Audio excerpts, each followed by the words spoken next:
Welcome to worship from Broadway Baptist Church, Derby. It is wonderful to have you with us, and if it's your first time, then please get in touch. Today, many churches are focusing on issues of the climate and our need to take care of the planet. We too have a creation theme, or more specifically, a creation and recreation theme, as we begin a journey through the book of Exodus, though it might be more appropriate to call it stepping stones through the book. More of that in a while. We start our worship by looking through the lens of others. Incredible photos of nature, from the moon taken by a friend this week to insects and other nature by church members, before a reading from Genesis, a hymn of praise and prayers of thanksgiving.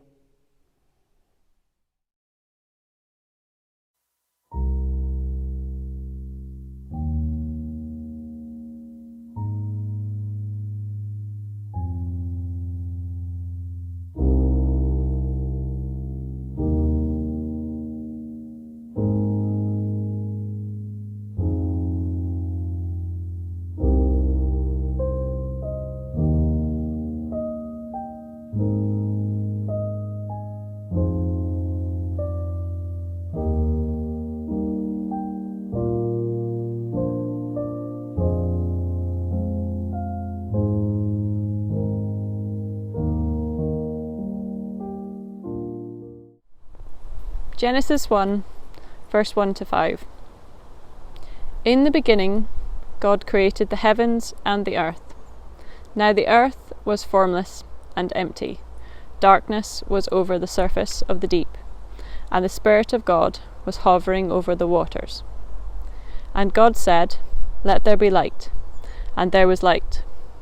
God saw the light was good, and he separated the light from the darkness. God called the light day, and the darkness he called night. And there was evening, and there was morning, the first day.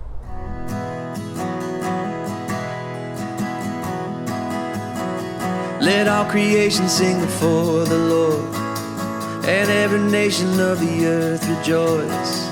Let all the trees lift a shout of joy, for the Lord is King. Let the deep waters of the sea resound. Let every mountain, every hill sing out. Let all the fields make a joyful sound, for the Lord is King. Mighty river, barren desert, howling wind and stormy weather. Every canyon, every valley, sing your praise and give him glory. Nature proclaims the glory of our God. Nature proclaims his name. Let all creation sing before the Lord,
I'd be very surprised if any of us had met someone called Folliot. But if we'd been in Bath in the mid-1800s, we might have. This is a picture of Bath today. Folliot Pierpoint is best known for his writing the hymn "For the Beauty of the Earth," which was inspired by the beauty of the things around him. I've used his song to guide us as we give our thanks to God today. If you get a chance to listen to John Rutter's setting, I strongly recommend it. What a beautiful earth God has made. Here's the view we had from our bedroom window on our recent holiday in Dorset. Lord, we thank you for the beauty of the earth, for the glory of the skies. This is our kitchen clock. When I was at work, we often used the phrase, the gift of time, when we had an unexpected opportunity to do something. Just think, God gives us the gift of time to enjoy Him and the things He has made. Lord, we thank you for the beauty of each hour of the day and of the night.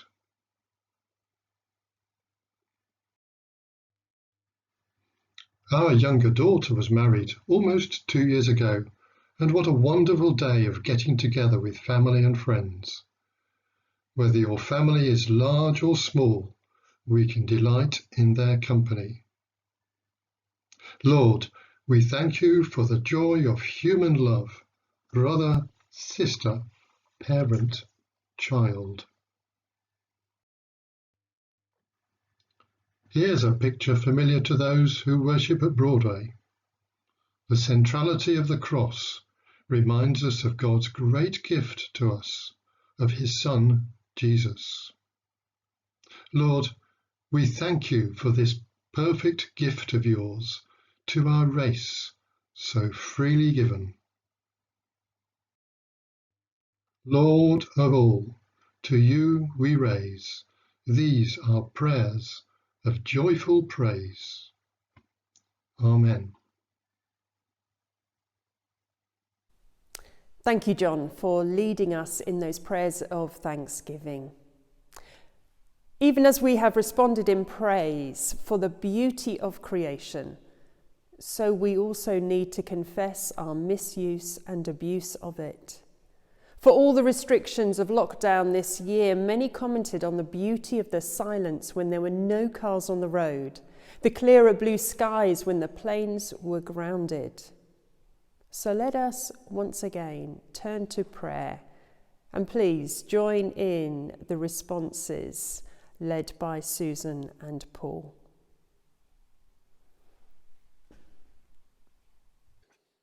We praise you, God, for the earth that sustains life.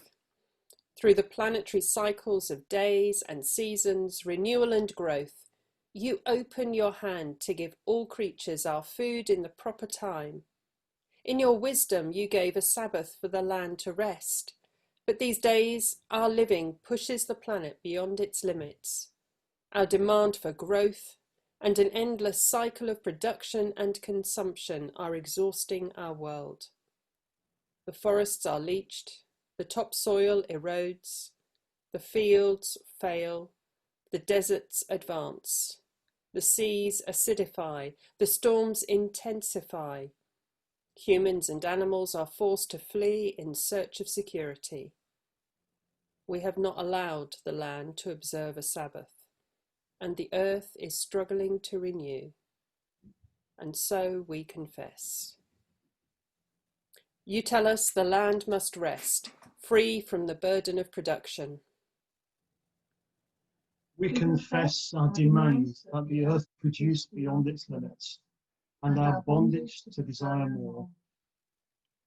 You call us to pause from sowing, pruning, and reaping in ways that destroy the soil. We confess our vicious consumption of food and energy.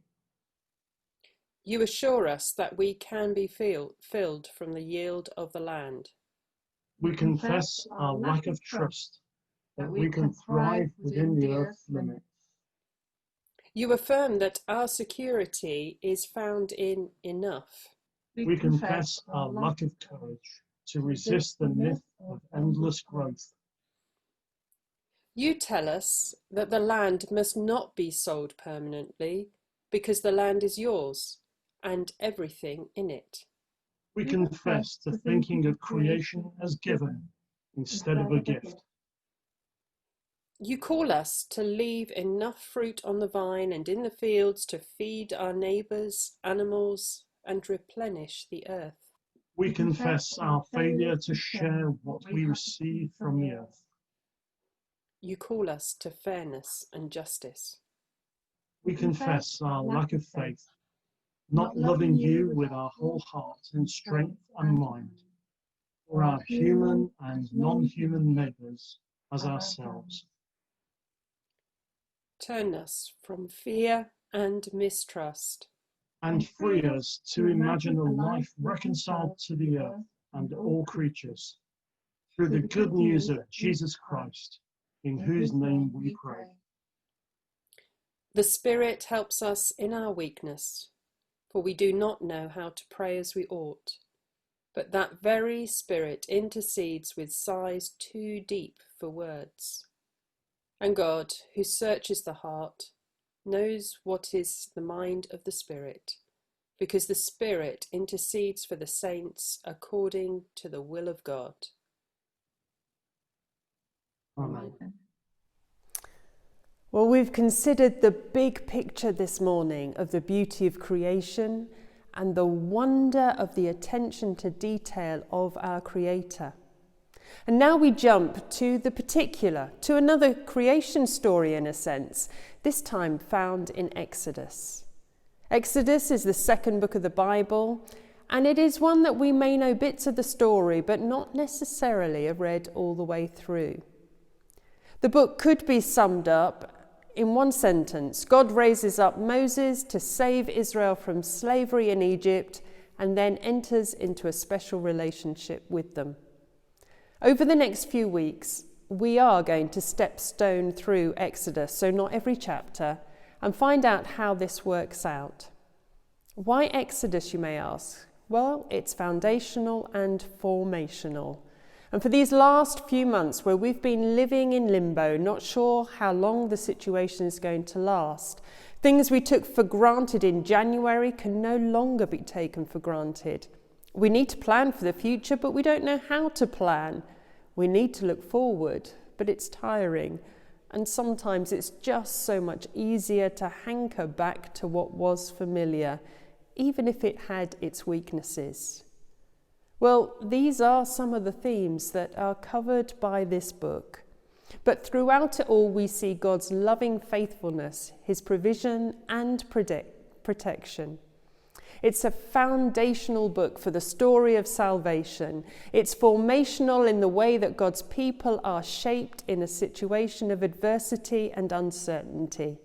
And I pray that we may also be shaped as we go through it. The end of Genesis saw Joseph move the whole of his family to Goshen to prosper in Egypt. Exodus starts 400 years later. The descendants have indeed prospered and multiplied, so much so that Egyptians feel threatened by their presence. A new king who doesn't know about Joseph forces them into hard labour. And still they increase in number as God had promised. Pharaoh sees this as a threat and orders that the baby boys be killed. In chapter 2, Pharaoh's daughter finds a Hebrew baby in the river whom she names Moses. When he grows up, Moses identifies himself with God's suffering people, but kills an Egyptian and flees to Midian. We pick up the story today at Exodus 3, 40 years later, according to Acts 7, which Roger is going to read. Now Moses was tending the flock of Jethro, his father-in-law, the priest of Midian. And he led the flock to the far side of the wilderness and came to Horeb, the mountain of God. There the angel of the Lord appeared to him in flames of fire from within a bush. Moses saw that the bush was on fire, but it did not burn up. So Moses thought, I will go over and see this strange sight, why the bush does not burn up. When God saw that he had gone over to look, God called to him from within the bush, Moses, Moses. And Moses said, Here I am. Do not come any closer, God said. Take off your sandals, for the place where you are standing is holy ground. Then he said, I am the God your father, the God of Abraham, the God of Isaac, and the God of Jacob.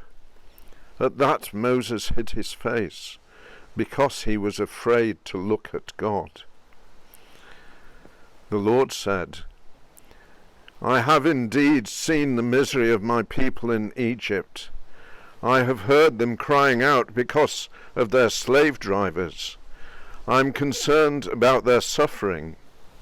So I have come down to rescue them from the hands of the Egyptians, and to bring them out of that land into a good and spacious land, a land flowing with milk and honey, the home of the Canaanites, Hittites, Amorites, Perizzites, Hivites, and Jebusites.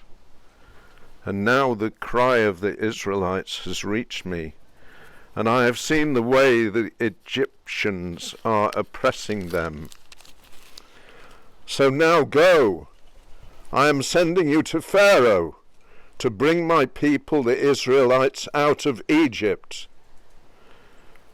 But Moses said to God, Who am I that I should go to Pharaoh and bring the Israelites out of Egypt?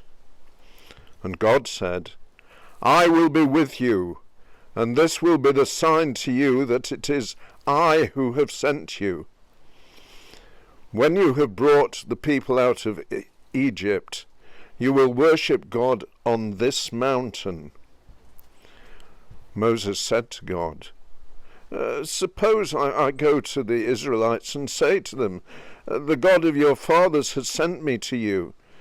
And they ask me, What is his name? Then what shall I tell them?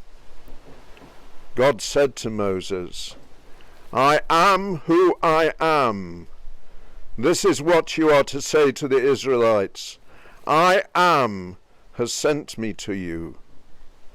God also said to Moses, Say to the Israelites, the God, the Lord of your fathers, the God of Abraham, the God of Isaac, the God of Jacob, has sent me to you. This is my name forever, the name you shall call me from generation to generation. Well, all that had happened to Moses in his earlier life in Egypt is by now ancient history in his life. He's a fit 80-year-old, still working as a shepherd for his father-in-law, as he has done since he first arrived in Midian.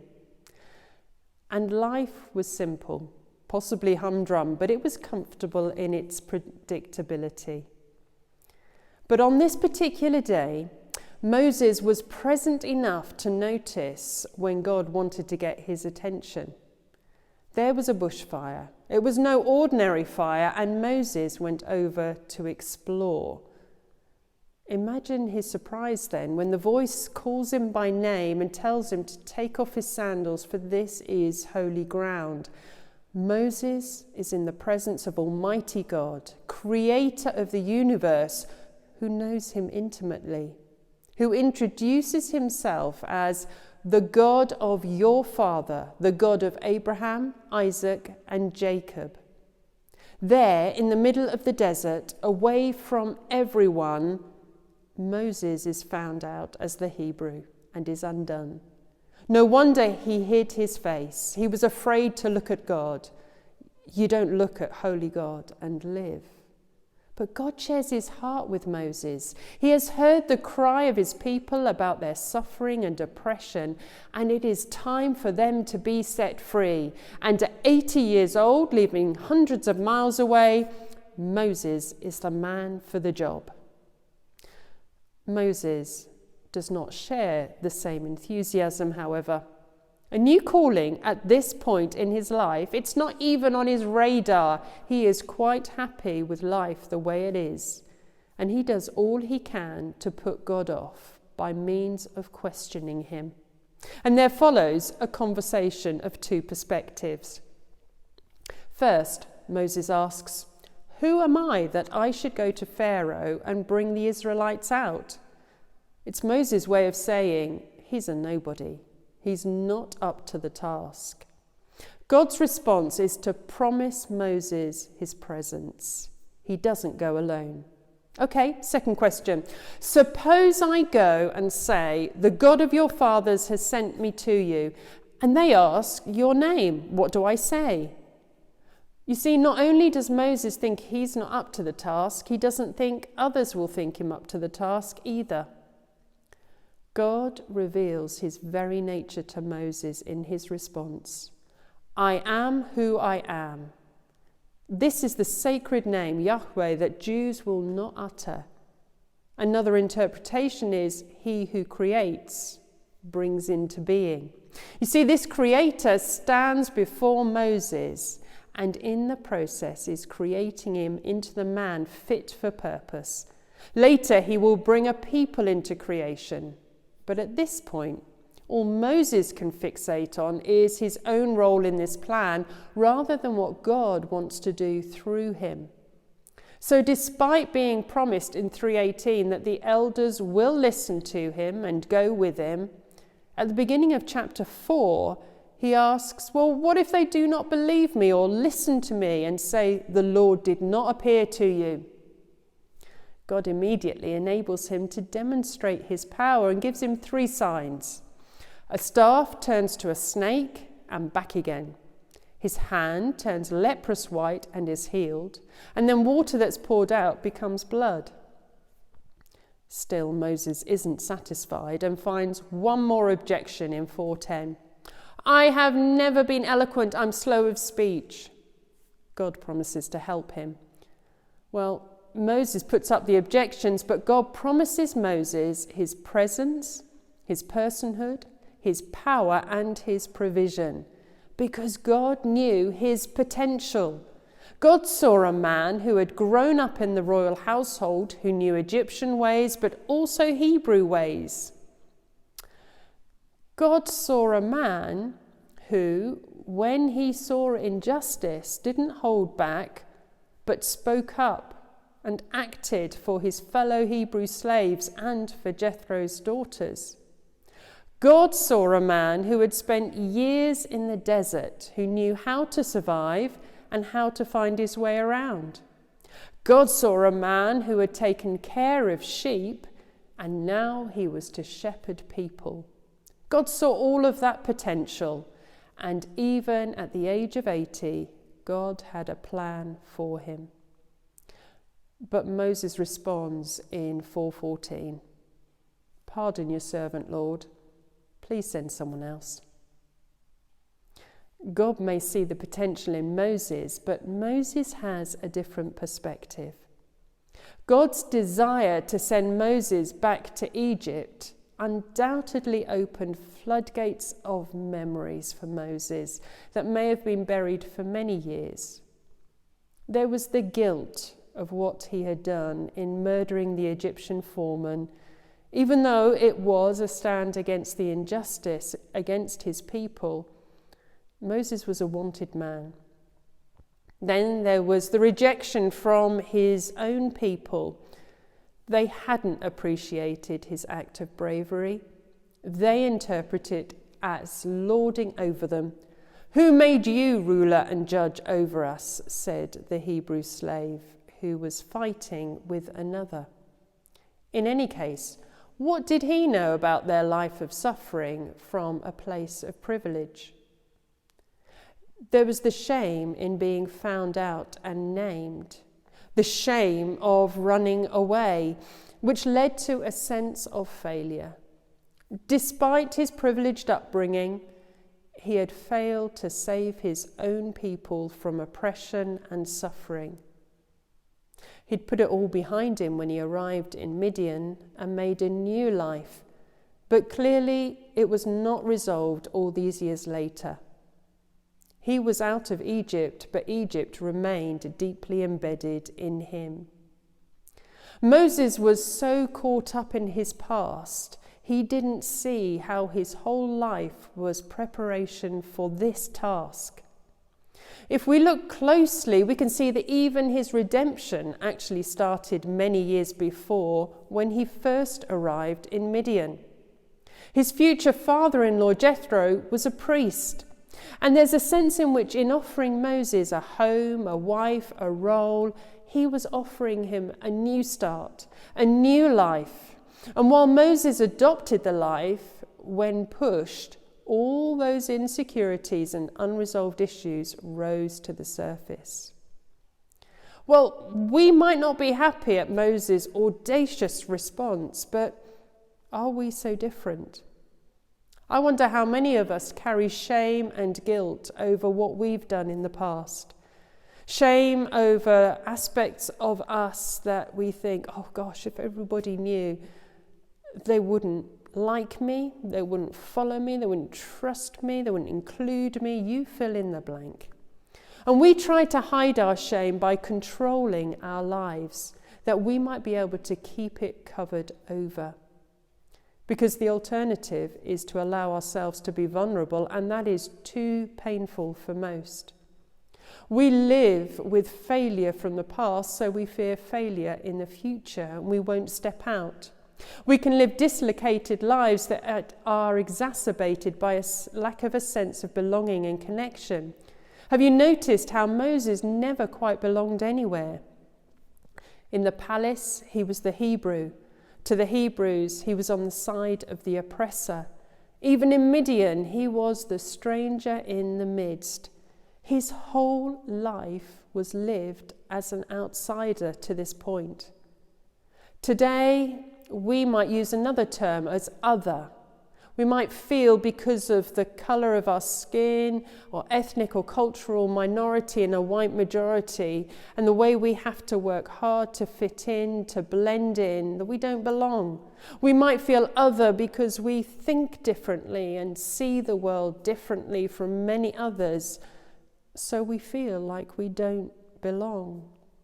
We might feel other because we don't have a strong sense of identity. Life circumstances mean we are not connected with our roots in the way that others are. The list goes on.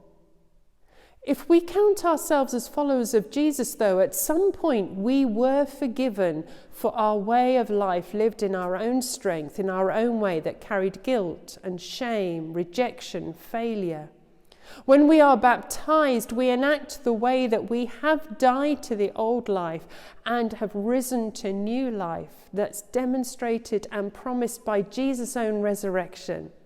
We have received the Holy Spirit. We have been given a new identity as children of God. But do we walk in it? Often we try to live the new life, but with the mindset of the old life, where we still try to manage everything and then wonder why we struggle. God promised Moses his presence, his personhood, his power, and his provision. God knew his potential, and God knows ours. And in the New Testament, Jesus promised the same for us, but we have to choose to accept it and walk in it, and that begins with our mindset. The Apostle Paul puts it this way in Romans 12. Do not conform to the pattern of this world, but be transformed by the renewing of your mind. Then you will be able to test and approve what God's will is, his good, pleasing, and perfect will. If, as God's people, we are to discern how God is calling us to be and what he is calling us to do, we need to be connected to him in order to be transformed. So this week, I want to invite you to find some time to connect to your Creator, the one who has redeemed you and calls you by name. Connect to the one who gave his very life so that you may no longer carry the shame, the guilt, any sense of rejection or otherness as your defining status. Moses went into the desert and met with God and received his call. I think sometimes we are so busy and self-absorbed we don't even notice that God is trying to tell us things or ways he's trying to shape us. So this week, take time to be still. Perhaps read Exodus 3 slowly, several times over, and let it speak to you. If you enjoy creativity, you may like to do your own version of a burning bush, praying for the Lord to speak to you as you do. Or you may find a mindful walk helpful. Offering the time to God, be mindful of each step as your foot has contact with the ground. Notice how the textures change beneath your feet, and each step is in contact with creation. You could do it around your garden, you don't need to go anywhere, but the aim is to take your time and focus on each step. What do you notice as you pay attention? And may you be blessed. For our final song today, we join with the creativity of the Levitt family, who have recorded the song From the Breaking of the Dawn.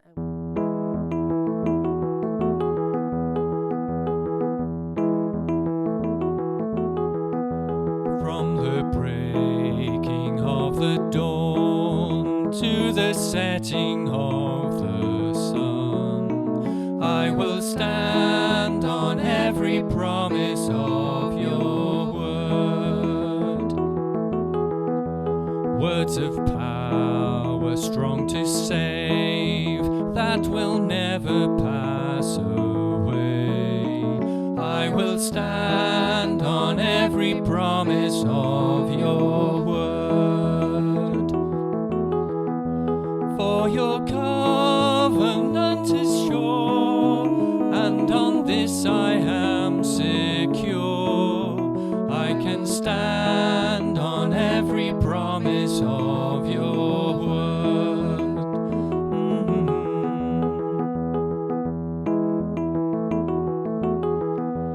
When I stumble and I sin, condemnation pressing in, I will stand on every promise of your word. You are faithful to forgive, that in freedom I might live.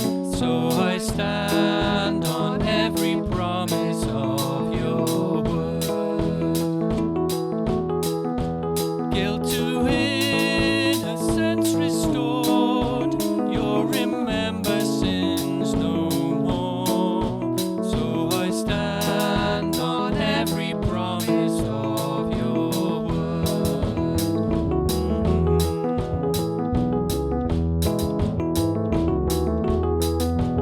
When I'm faced with anguished choice, I will listen for your voice, and I'll stand on every promise of your word. Through this dark and troubled land, you will guide me with your hand, as I stand on every promise of your word.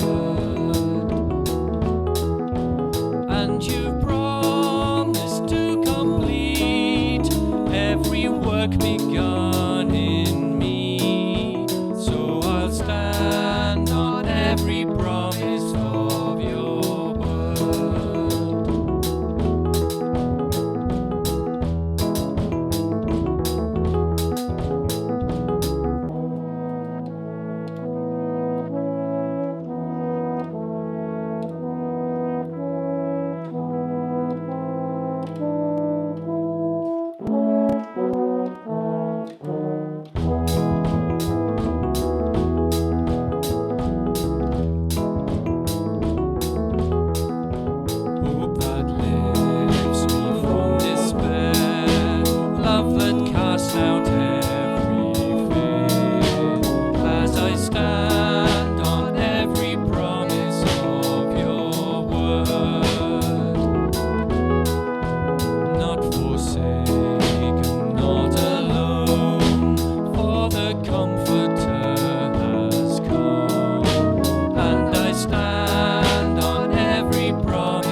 Thank you, Steve, Judy, Isaac and Alfie, for that song. As we go with this blessing. May God, who established the dance of creation, who marvelled at lilies of the field, who transforms chaos to order, call us, equip us, and lead us to transform our lives and play our part in the church and the world. Amen. If there is anything from this service that you wish to follow up, anything that you would like to talk about or perhaps have prayer for, please get in touch. We would love to pray with you. And God bless you.